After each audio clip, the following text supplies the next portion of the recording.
Bonjour les amis, bienvenue dans Passion Boulangerie. Aujourd'hui on va parler de l'ennemi numéro 1 des nutriments qu'il y a dans le pain contre les humains, qui est l'acide phytique, parce qu'il forme des phytates. On va voir ce que c'est exactement, est-ce que c'est vraiment un antinutriment ou un super nutriment. Nous allons voir tout ça maintenant dans Passion Boulangerie.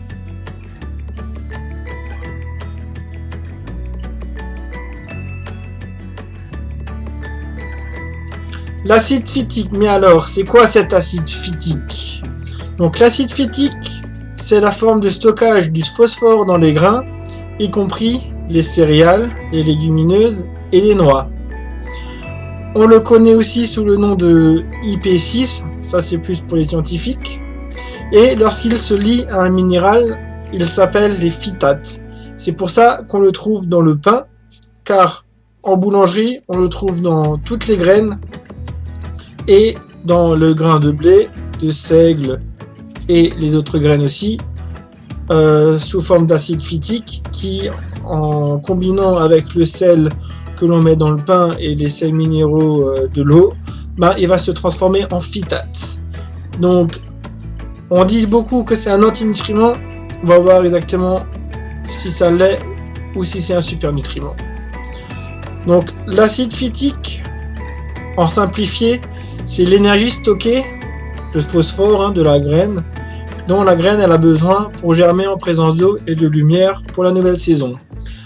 Donc les quantités varient beaucoup d'une graine à l'autre. Elles varient aussi selon le climat, la qualité de la terre et de l'environnement, et aussi la manière dont on la mesure en laboratoire.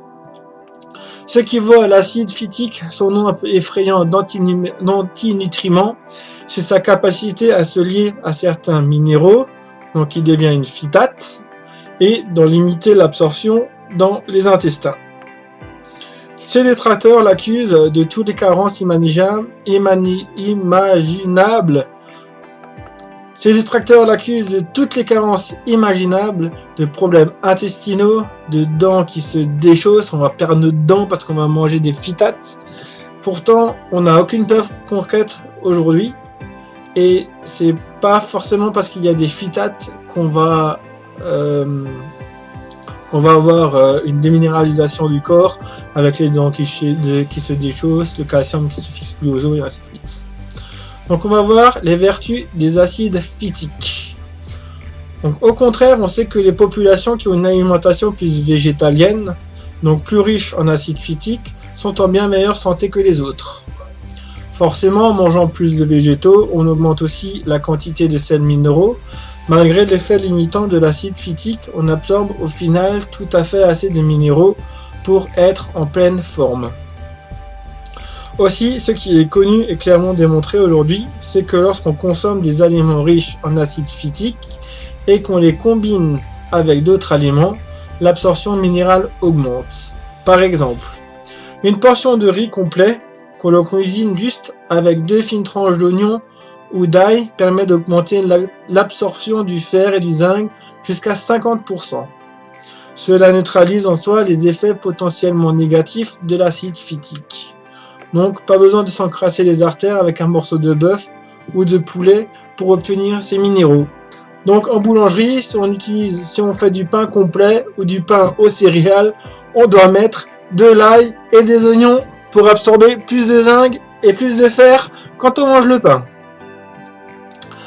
Pourquoi elles sont mieux que les produits animaux? Il faut en garder en tête que les micronutriments font toujours partie d'une offre groupée et ne peut obtenir le fer d'un morceau de viande sans les aspects négatifs. Si on mange un morceau de viande, on aura les effets oxydants de la viande, les graisses saturées qui s'y trouvent, les hormones, les antibiotiques qu'on donne à l'animal, et ça va acidifier notre corps. Donc on sait qu'en de nos jours, quand on mange certains aliments, le corps va devenir plus acide. Quand on va en manger d'autres, le corps va devenir plus alcalin, donc plus basique. Il faut un juste équilibre pour être en bonne santé, et donc la viande nous fait acidifier le corps.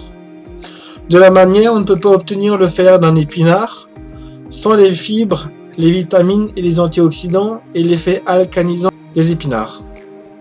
Donc là, si on mange des épinards, on va alcaliniser notre corps. L'acide phytique fait partie des graines. Toutes les graines en ont. C'est leur moyen de défendre leurs ressources lorsqu'elles ne sont pas en germination. Malgré cela, elles restent un aliment de qualité nutritionnelle supérieure car elles sont riches en toutes sortes de nutriments importants qui ont des effets protecteurs sur notre santé. Alors, l'acide phytique anti-nutriment ou super-nutriment? Nous avons vu que les aliments riches en acide phytique, les céréales, les légumineuses, les noix et les graines, sont riches en toutes sortes de micronutriments. En plus, il se trouve que l'acide phytique a des qualités de supernutriments qui nous protègent contre les maladies cardiovasculaires, le diabète, les calculs rénaux et même le cancer. L'acide phytique, un anti-cancer. En se liant aux sels minéraux dans les intestins, l'acide phytique empêche la formation de radicaux libres qui devient donc un antioxydant puissant. On peut mentionner en passant que l'industrie de l'agroalimentaire rajoute des phytates à la viande pour stabiliser les graisses qui commencent à s'oxyder dès le meurtre de l'animal. L'acide phytique est donc un agent protecteur contre une multitude de maladies. Mais il est le plus impressionnant dans son rôle contre le cancer. L'IP6 ou l'acide phytique est rapidement absorbé par l'intestin et ensuite par les cellules cancéreuses dans tout le corps. En plus, il lutte contre toutes les cellules cancéreuses, la leucémie, cancer du sein, cancer cervical, cancer de la prostate, le cancer du foie et du pancréas. Et pourtant, il n'interfère pas avec le fonctionnement normal des cellules saines. L'acide phytique possède donc des effets antioxydants, anti-inflammatoires, détoxifiants sur le contrôle de la différenciation et l'apoptose et sur l'anti-angiogénèse. Faut que je me concentre pour dire tout ça. En résumé, il combat toutes les étapes qui rendent une tumeur maligne. Et contre l'ostéoporose.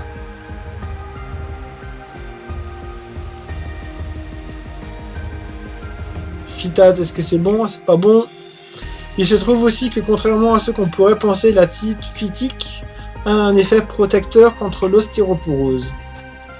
Ah, pourtant, d'habitude on me dit tout le temps que les phytates ils causent l'ostéoporose beaucoup plus vite. Les tests sur les animaux, chiens et rats, avaient démontré un ramollissement des os quand on leur donne un aliment riche en acide phytique, d'où la mauvaise presse. Ensuite, lors d'études sur les humains, on a découvert qu'en fait l'équilibre de calcium est maintenu sur le long terme. Encore une raison pourquoi les tests sur les animaux sont inutiles, cruels et trompeurs. Mais bon, c'est pas le sujet de la vidéo. En plus, si on compare les personnes ayant un régime riche ou pauvre en acide phytique, le régime pauvre en acide phytique montre une densité osseuse bien moins importante. Mais en boulangerie, à quoi nous intéresse cet acide phytique? Surtout dans le pain. Donc la farine contient naturellement des phytases. Donc les phytases, c'est des enzymes qui sont là pour dégrader les phytates et ainsi libérer leur action de se lier aux autres minéraux et ainsi rendre plus digestes tous les minéraux ainsi que le phosphore de l'acide phytique. Le problème est que la phytase, donc l'enzyme qui va détruire la liaison des phytates entre l'acide phytique et le minéral, a besoin d'un milieu adapté pour agir. C'est comme nous, s'il fait froid, on va se mettre en boule, on va plus bouger. Donc là, c'est pareil, bon, c'est pas une question de température, c'est plus une question de pH. Comme on peut le voir dans la courbe ci-dessous, les phytases ont besoin d'un milieu acide avec un pH idéal qui se situe entre 5 et 5,5. Or, seule une fermentation sur le vin naturel, donc acidifiante, ou la germination des graines qui permet d'avoir une fermentation avec un tel milieu. Donc c'est pour ça que le levain il est acide. C'est cette acidité qui va permettre que les phytases vont pouvoir séparer les phytates à nouveau en acide phytique, donc en phosphore, et le minéraux pour que les deux séparément soient assimilables par le corps. À savoir que l'acide phytique se trouve principalement dans les graines, pavot, sésame, lin, blé, orge, son, tout ce qu'on veut, les germes et les enveloppes du grain de blé. Et des autres graines, bien sûr. Et là, on parle surtout pour du pain au blé. Donc là, on voit bien la courbe.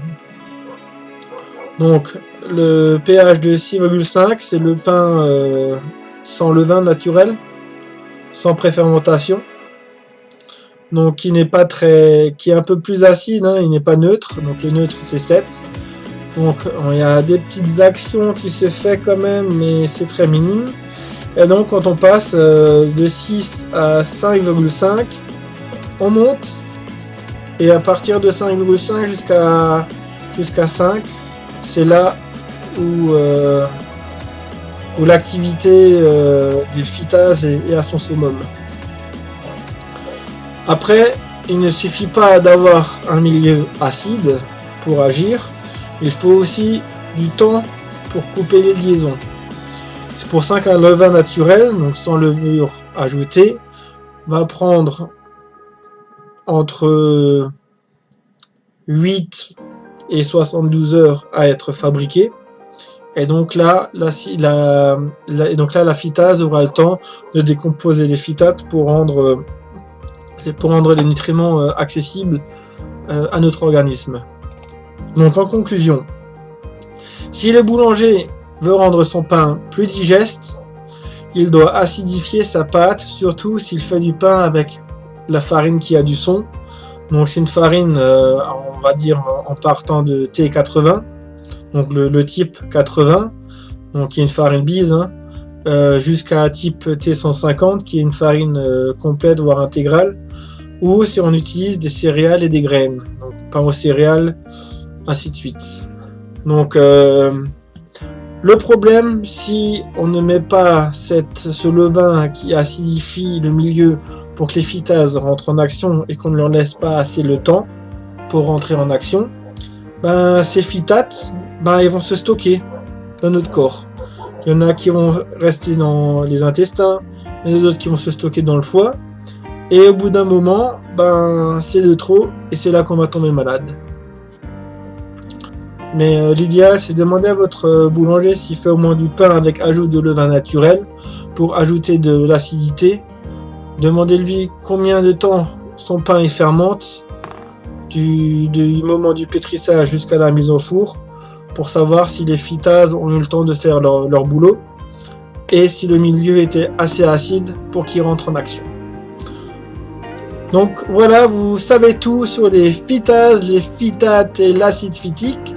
Maintenant, vous êtes à même de savoir si c'est un super nutriment ou si, comme tout le monde le dit, c'est un anti-nutriment. À vous de choisir votre boulanger qui travaille dans les règles de l'art.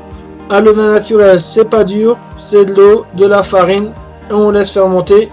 On alimente tous les jours, on a un levain. Il n'y a rien de compliqué dans ça.